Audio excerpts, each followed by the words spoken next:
The massive crystal dome of the Galactic Council chamber stretched high above Captain Jake Morrison's head. He had been to this place many times before, but today felt different. Today, everything would change. The air hummed with energy as translation. Devices worked to convert hundreds of alien languages into something everyone could understand. Jake stood at the center of the great chamber, looking up at the thousands of seats that rose in circles around him. Each seat held a different kind of alien being. Some looked like giant insects with too many arms. Others were made of what appeared to be living rock or metal. A few seemed to be made of pure energy, glowing and shifting like colored smoke. Behind, Jake stood his team from Earth. Commander Lisa Barnes kept her hand near her weapon, even though weapons were not supposed to be needed here. Her dark eyes scanned the alien faces, looking for signs of trouble. Dr. Aaron Webb adjusted his glasses nervously as he held a thick folder of papers. These papers contained Earth's official response to the Council's latest demand. High above, them all in the most important seat, sat Council Speaker Zeth Kalar. The alien leader looked like a giant praying mantis, but with skin that seemed to be made of green metal. Its forearms moved slowly as it gestured for quiet. Its huge compound eyes reflected the light from the crystal walls, making it look even more strange and frightening. Jake felt sweat on his forehead despite the cool air in the chamber. He knew that Admiral Kate Sullivan was watching from the visitors area above. She commanded Earth's space fleet, and her presence here today was no accident. If things went badly, they would need her ships to get home safely. The speaker's voice filled the chamber, translated into English by the devices everyone wore. The human delegation will now give their answer to Resolution 4471B. The Council has been patient with your species, but patience has limits. Jake looked at the paper in his hands one more time. The resolution was clear and simple. Earth must give up all military ships outside their own solar system. Earth must let the Council watch over all human colonies. Earth must agree to limits on how many children humans could have. Earth must accept that other species would decide where humans could go and what they could do. The reason given was always the same. Humans were too aggressive. Humans were too unpredictable. Humans were dangerous to the peace of the galaxy. Jake had heard these words many times. For 23 years, Earth had been a member of the Galactic Council. For 23 years, humans had tried to follow the rules. They had given up weapons when asked. They had limited their expansion when told. They had accepted insults and restrictions that no other species had to face. But this latest demand was too much. If Earth agreed, humans would become slaves in all but name. Jake folded the paper and put it in his pocket. He would not be reading from it today. Honored members of the Council, Jake began, his voice carrying clearly through the chamber. Earth has considered your resolution very carefully. We have talked with our leaders. We have thought about what is best for our people and for the galaxy. The chamber was completely quiet now. Even the aliens who could not sit still seemed to freeze in place. Our answer is no. The words hung in the air for a moment. Then the chamber exploded with noise. Aliens roared, screeched, buzzed, and made sounds that had no Earth equivalent. The translation devices could not keep up with all the different freezing. Jake waited for the noise to die down, then continued. Furthermore, the Terran Federation formally withdraws from the Galactic Council, effective immediately. If the chamber had been loud before, now it became pure chaos. Some aliens leapt from their seats. Others began flashing bright colors that hurt to look at. The insect-like beings clicked and buzzed so loudly that the sound hurt human ears even.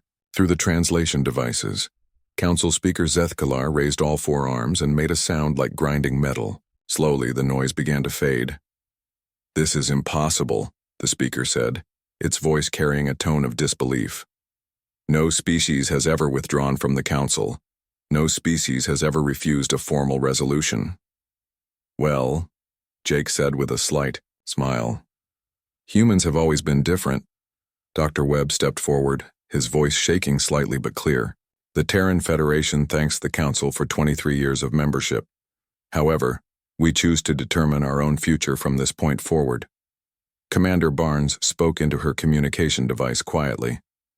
"Admiral, We may need that extraction sooner than planned.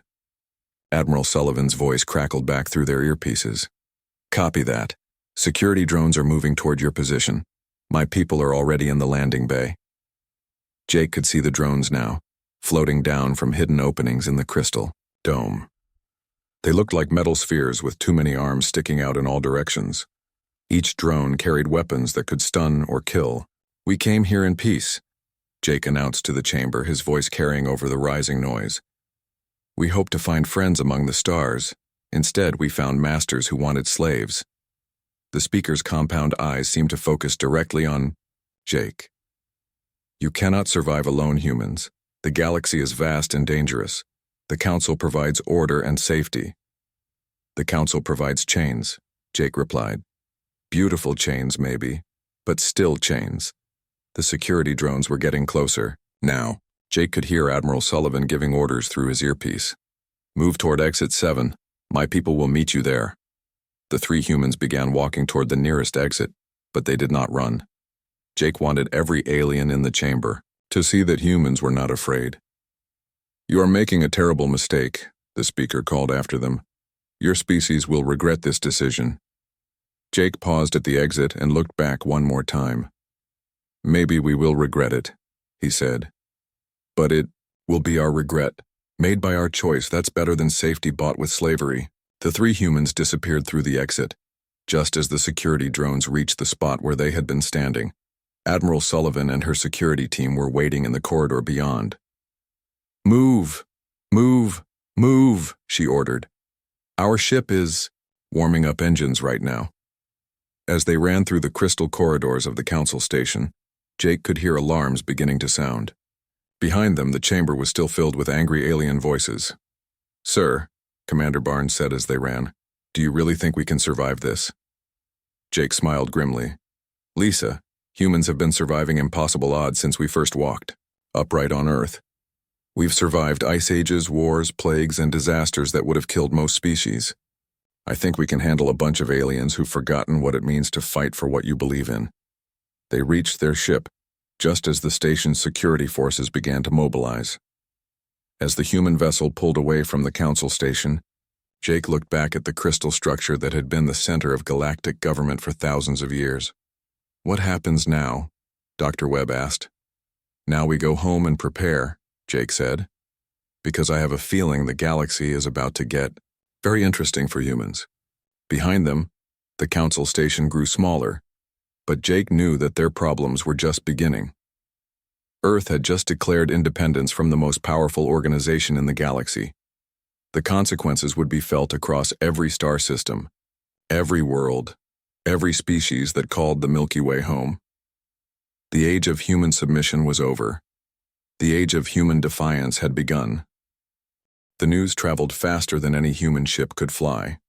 Across the galaxy, alien civilizations received the same impossible message. Earth had withdrawn from the Galactic Council. No species had ever done such a thing before. On the water world of Aquanus Prime, the fish-like Kethran leadership held emergency meetings in their underwater cities. The Council of Finns, as they called themselves, had been loyal council members for over 2,000 years. Elder Reefna's gills fluttered with worry as she spoke to her advisors. The humans have gone mad, she said, her words creating bubbles in the water around her. Do they not understand what they have done? The council will crush them like small fish. But her younger advisor, Scaletalk, was not so sure. Elder, remember what happened when the humans first joined the council. They were supposed to be weak and primitive. Instead, they surprised everyone with their technology and their fighting spirit. Meanwhile, on the metal world of Forge Prime, the mechanical beings called the Vextai were calculating the probability of galactic war. Their leader, Unit Prime 7742, processed millions of data points every second. The calculations all pointed to the same conclusion. The humans had just started a chain of events that could destroy the peace the galaxy had known for centuries. Analysis complete, Unit Prime announced to the Vextai Council. Human action will result in 73.6% chance of major galactic conflict within 1 standard year. Recommend immediate distancing from human territories. But the humans were not just sitting and waiting for the galaxy to react. Deep beneath, the Rocky Mountains on Earth, the planet's leaders were meeting in the most secure bunker ever built. The room was filled with holographic displays showing every human colony, every human ship, and every known alien military force. Ambassador Helen Cross stood before the main display, pointing at the red markers that showed alien fleets moving toward human space. Her face was tired but determined. She had spent years trying to work with the Council, but those days were over now. 12 different species have already moved warships toward our colonies, she reported to the room. The Sectar hegemony considers our withdrawal an act of rebellion. The Voidwalkers see this as a chance to grab our territory for themselves. President Elena Rodriguez sat at the head of the table listening carefully. She had been a general before becoming president, and she understood war better than most politicians. Her military experience was about to become very important. What about our allies? Rodriguez asked. Surely some species will support us. Intelligence Director Ben Carter shook his head. Ma'am, most species are too afraid of the Council to help us openly. A few have sent private messages of support, but they won't risk their own safety. Vice President Ryan Phillips pulled up another display. The Council has already declared us a rogue civilization. They're offering rewards for any human ships captured outside our solar system. Some alien pirates are already hunting our merchants. The door to the bunker opened and Dr. Maya Singh hurried in. She was Earth's top scientist, and the worried look on her face made everyone in the room nervous. Ma'am, we have a problem, Dr. Singh said, holding up a data pad. My contacts in the scientific community have warned me about something called Protocol 7. It's a Council emergency procedure that's never been used before. What kind of procedure? Rodriguez asked. The kind that gives the Council the right to wipe out entire species if they're considered a threat to galactic stability, Singh replied quietly. The room fell silent. Everyone knew that the Council was powerful, but the idea that they would actually try to destroy humanity was frightening. Rodriguez's expression grew hard. Then we need to make sure we're ready for whatever they throw at us. Carter, activate all our hidden agents. Cross, order every human ship to return to defensive positions, and get me Admiral Turner on the line immediately. As the President gave her orders, alarms began sounding throughout Earth's military bases. Soldiers who had been training for years were about to face their first real test. The planet that had once seemed so safe was now preparing for war, but the humans were not the only ones preparing. Across the galaxy, other species were making their own plans. Some saw the human rebellion as a chance to settle old scores with the Council. Others worried that the humans would bring chaos to the ordered galaxy they knew. On the desert world of Sectar Prime, the reptilian Sectar were already loading weapons onto their warships. General Hisakar had been looking for an excuse to test his military against the humans for years. Now he had official Council permission to attack. The humans think they are clever, he said to his officers, his forked tongue tasting the dry air. They think their small ships and primitive weapons can stand against the might of the hegemony. We will show them how wrong they are. But on the ice world of Frostheim, the crystalline beings called the Sil Theta were having different thoughts. Their leader, Crystal Song, remembered the old days before the Council existed. Those had been times of constant war and suffering. Perhaps, the humans are not wrong, she said to her advisors, her voice ringing like wind chimes. The Council has brought peace, but at what cost? We have given up our freedom to make our own choices. Her advisor, Ice Whisper, agreed. The humans showed courage that none of us have shown for centuries. They chose freedom over safety. Similar, conversations were happening on worlds throughout the galaxy. The human withdrawal had done more than just anger the Council. It had made other species think about their own situations. Many were beginning to ask questions they had not asked for generations. Back on Earth, the military preparations continued around the clock. Admiral Kate Sullivan worked with her staff to position Earth's fleet for maximum defensive effect. They had fewer ships than most alien species, but human ships were built differently.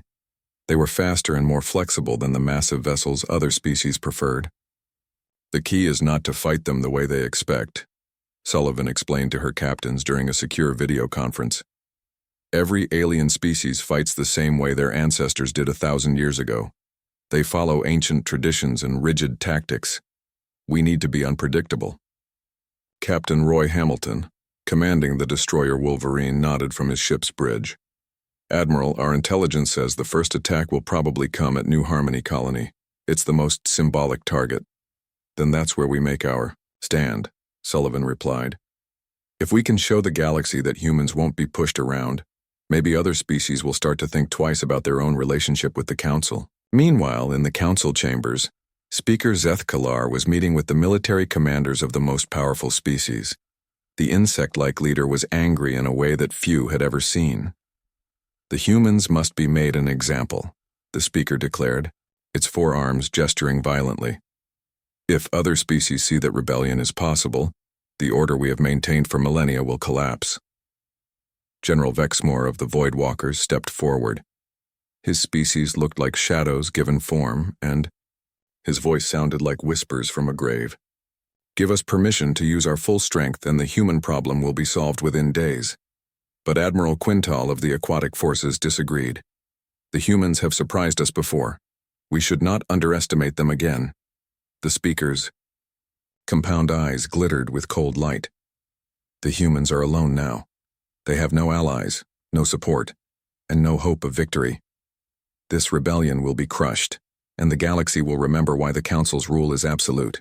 As the Council planned humanity's destruction, the humans continued their preparations. They knew the odds were against them. They knew they might not survive what was coming. But they also knew something that the Council had forgotten after centuries of unopposed rule. Sometimes the strongest chains are the ones you cannot see, and sometimes freedom is worth any price.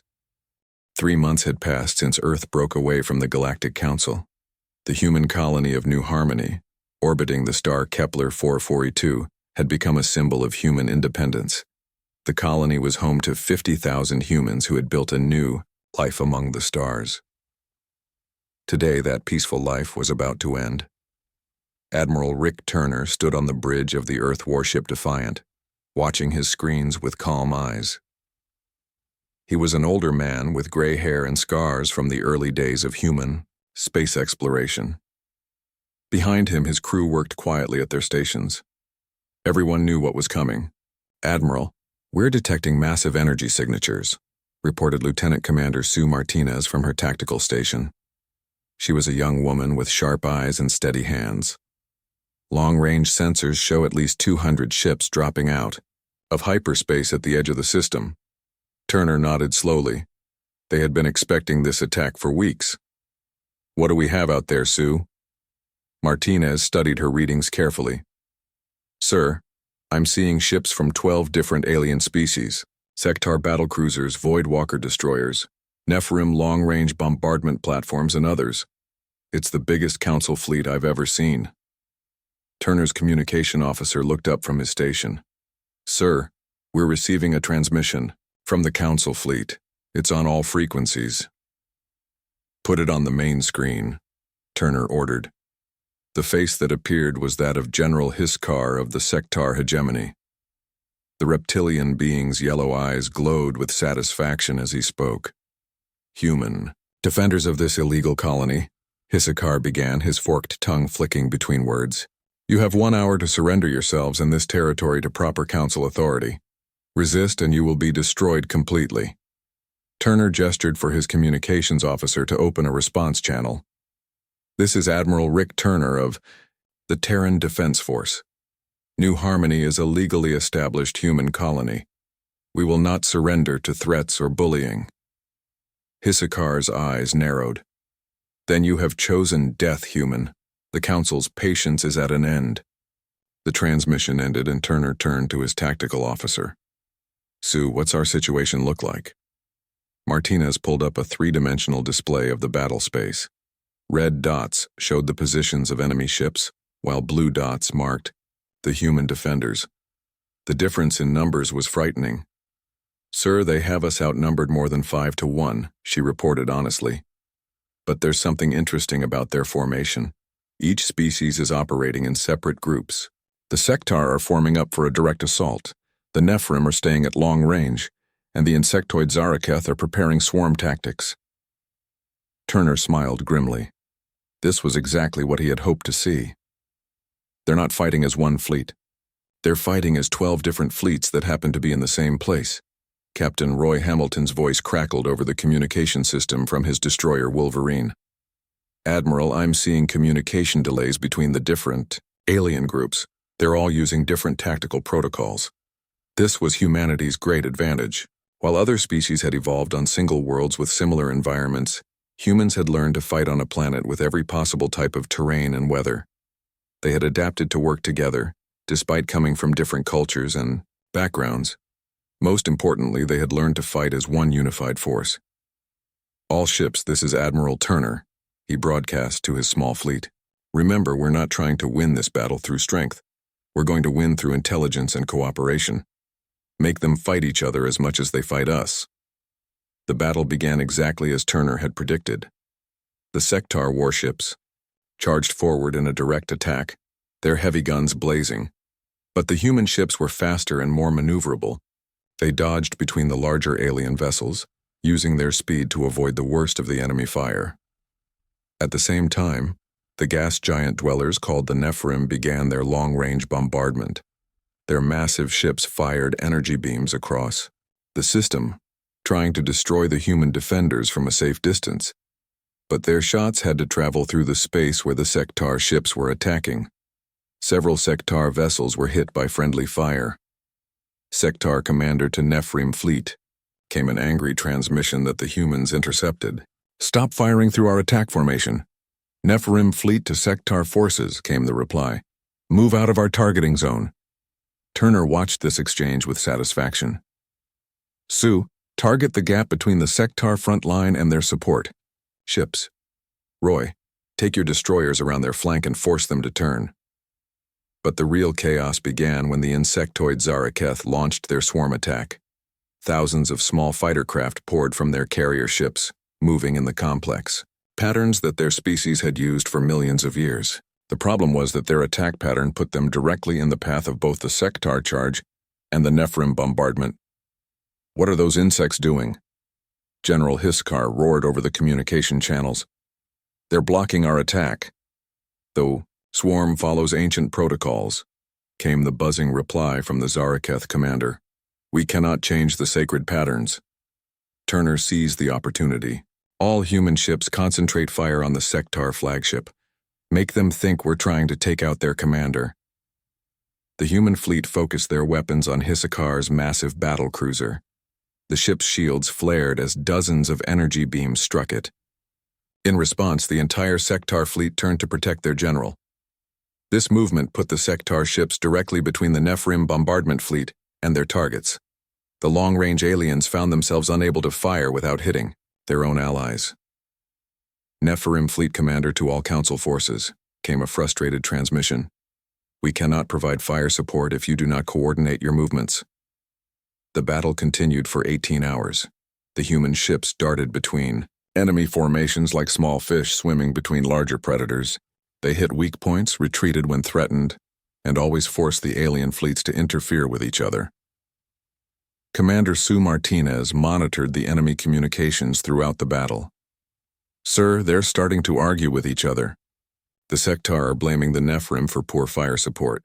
The Nephirim are complaining that the other species won't follow proper tactical doctrine. Captain Hamilton reported in from the system's edge.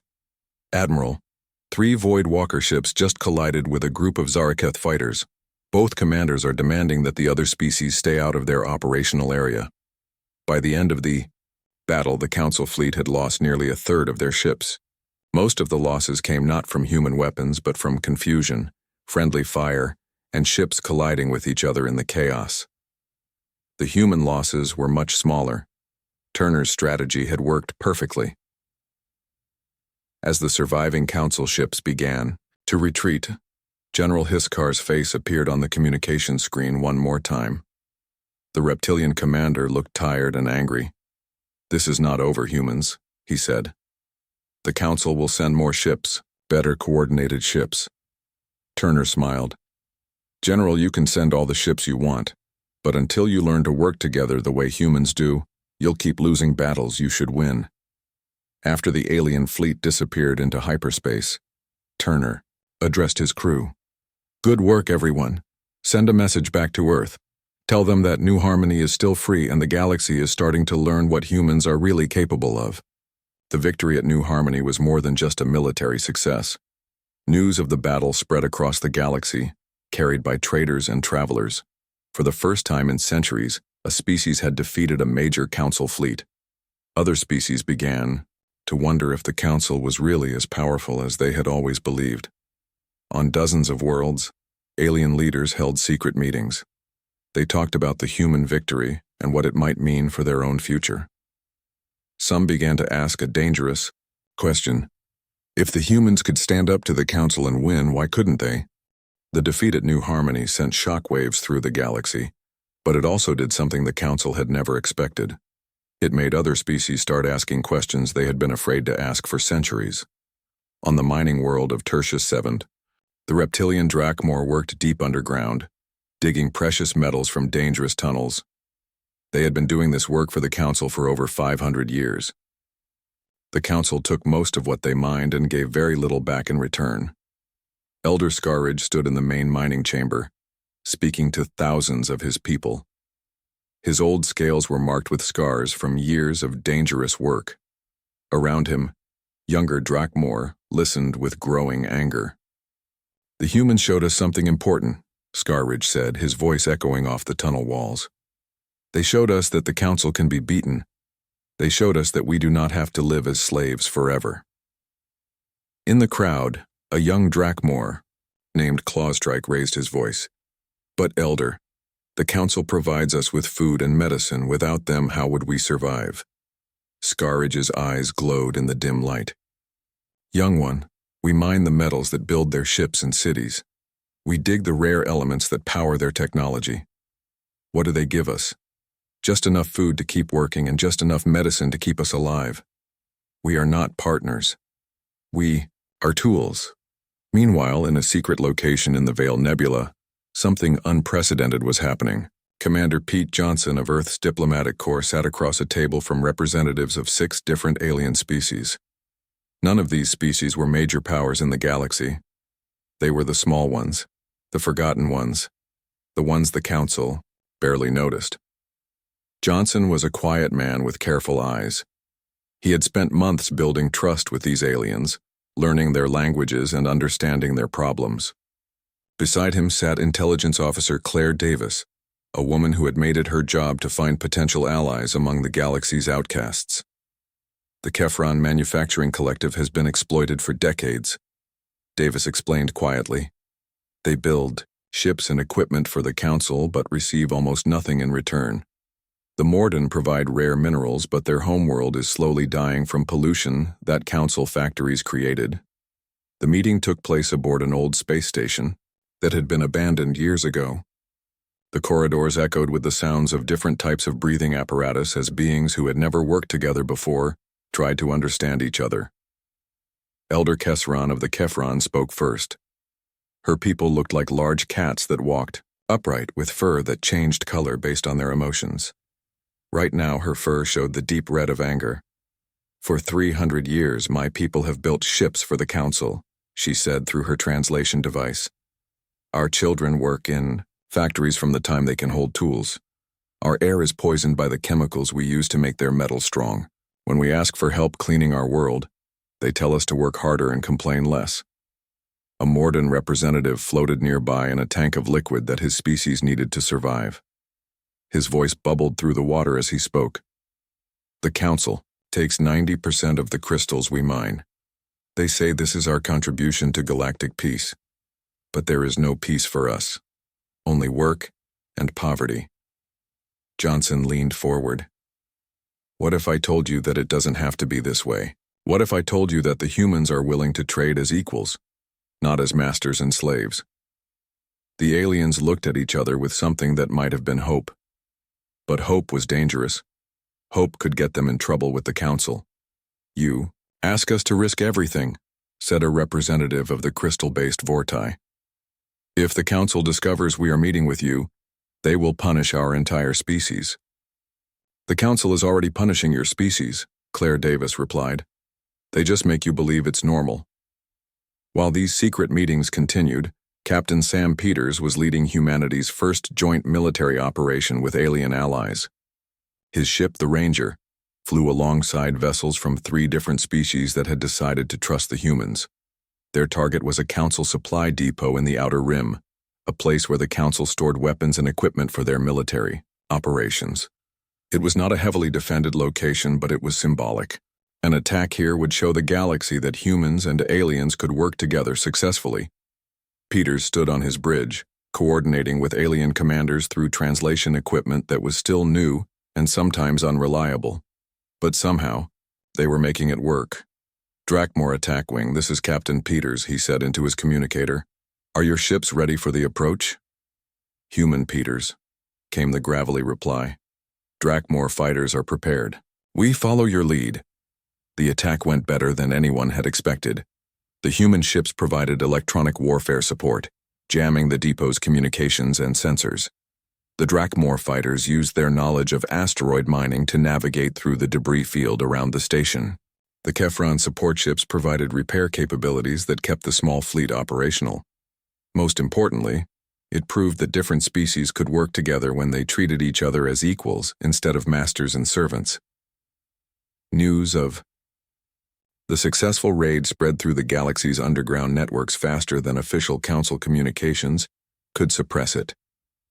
On dozens of worlds, species that had never considered rebellion began to whisper about alternatives to Council rule. Back on Earth, scientists led by Dr. Nancy Foster made a discovery that changed everything. Foster was a small woman with intense eyes who had spent her entire career studying alien technology. She worked in a laboratory deep beneath the Sahara Desert, where Earth's most secret research took place. "President Rodriguez needs to see this immediately," Foster said to her assistant, as she stared at the data on her screens. Hours later, Foster stood before Earth's War Council in the underground bunker. The holographic displays around the room showed star maps and alien fleet positions, but Foster's discovery was more important than any military intelligence. "Ladies and gentlemen," Foster began, "we've been studying the quantum communication network that connects the galaxy. We've discovered something that changes our understanding of how the Council maintains control." She activated a new display that showed the flow of information across the galaxy. The Council doesn't just use this network for communication. They use it to control what information each species receives. They've been censoring scientific discoveries, suppressing technological development, and even controlling which species are allowed to communicate with each other. President Rodriguez leaned forward. "Are you saying they've been manipulating the entire galaxy's information for centuries?" "That's exactly what I'm saying," Foster replied. "They keep other species dependent by preventing them from advancing technologically. They maintain their power by making sure no species develops enough to challenge them." Intelligence Director Ben Carter studied the data with growing amazement. This explains why so many species seemed stuck at the same technological level for thousands of years. The Council wasn't just governing them, it was actively holding them back. The implications were staggering. The humans weren't just fighting for their own independence. They were fighting to free the entire galaxy from a system designed to keep everyone else weak and dependent. "We need to share this information with our new allies," Rodriguez decided. "If other species understand how they've been manipulated, more of them might be willing to join us." As word of the discovery spread through secret channels, the rebellion began to grow. Species that had never questioned Council authority started to understand that their technological stagnation was not natural. Their poverty was not necessary. Their dependence was not inevitable. The Council had built their empire on a foundation of lies and manipulation. Now that foundation was beginning to crack, and the humans were the ones holding the hammer. 2 years had passed since Earth shocked the galaxy by walking away from the Galactic Council. What had started as one species refusing to be controlled had grown into something much bigger.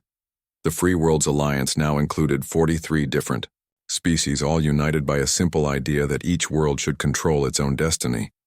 Admiral Sandra Mitchell stood on the bridge of the flagship Liberty, watching the largest space battle in galactic history unfold around her. The massive viewscreen showed thousands of ships engaged in combat across a region of space larger than most solar systems. This was the Council's final attempt to crush the rebellion before it could spread any further.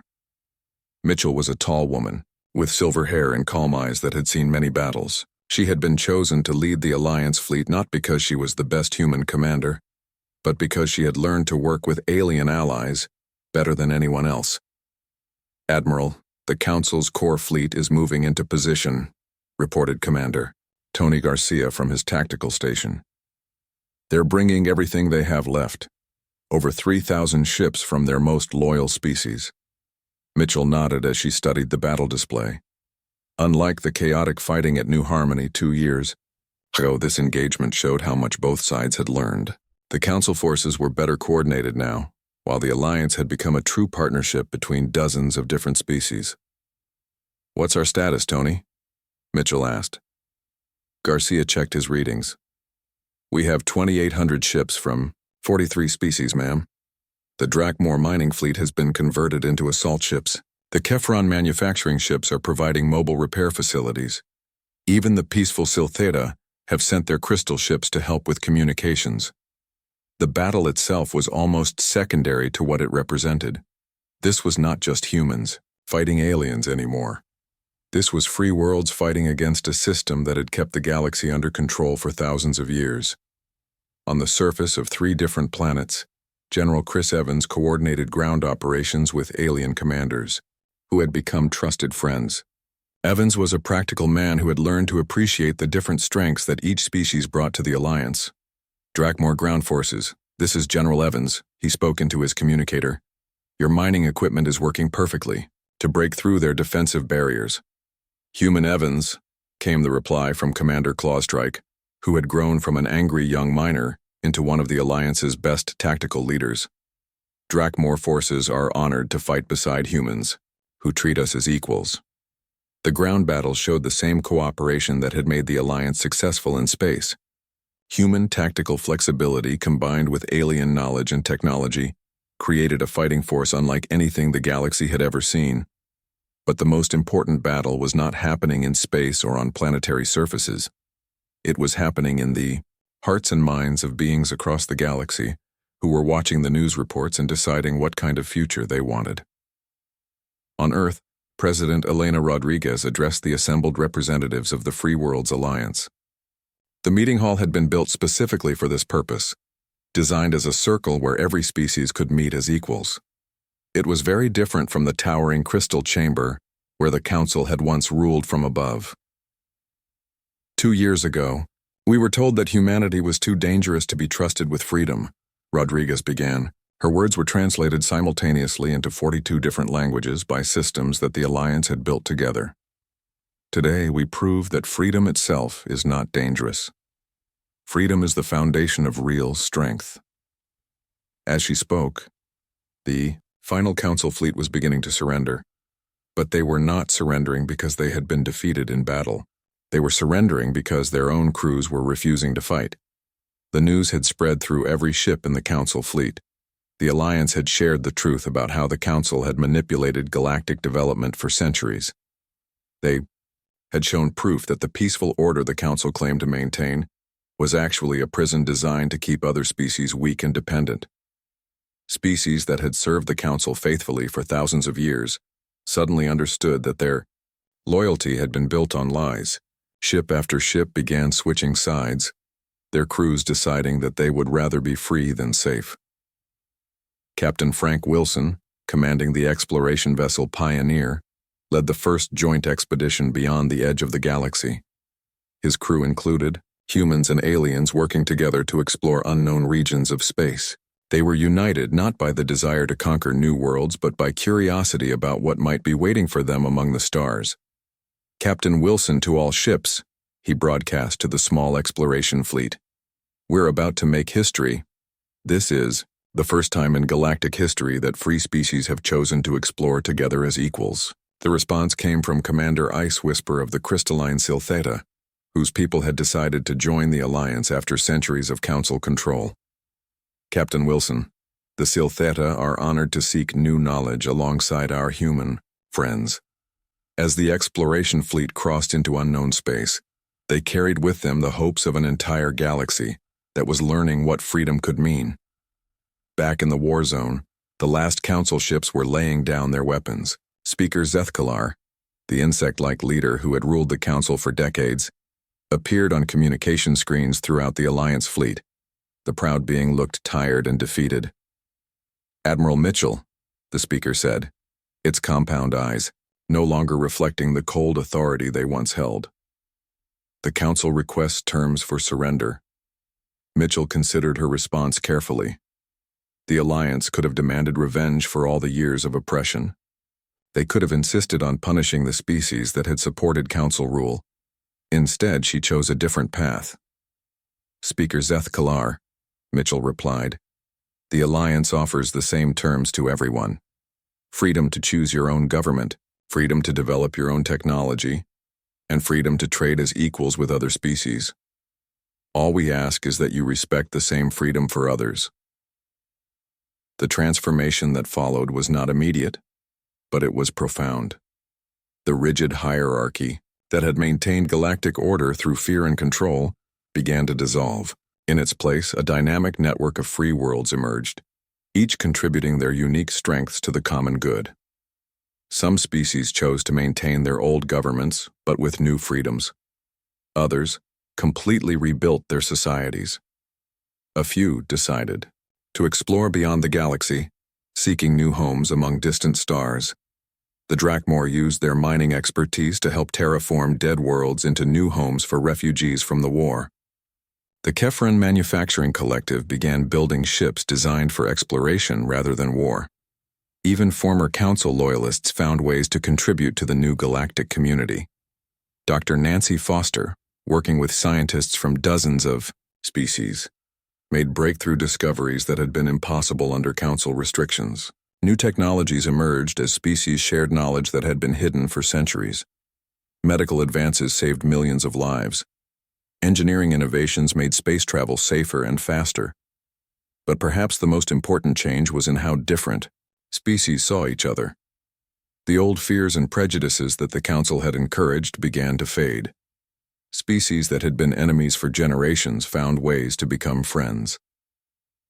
President Rodriguez stood once again before the Alliance Assembly, but this time she was speaking to representatives from over 200 worlds. The movement that had started with humanity's refusal to submit had grown beyond anything they had imagined.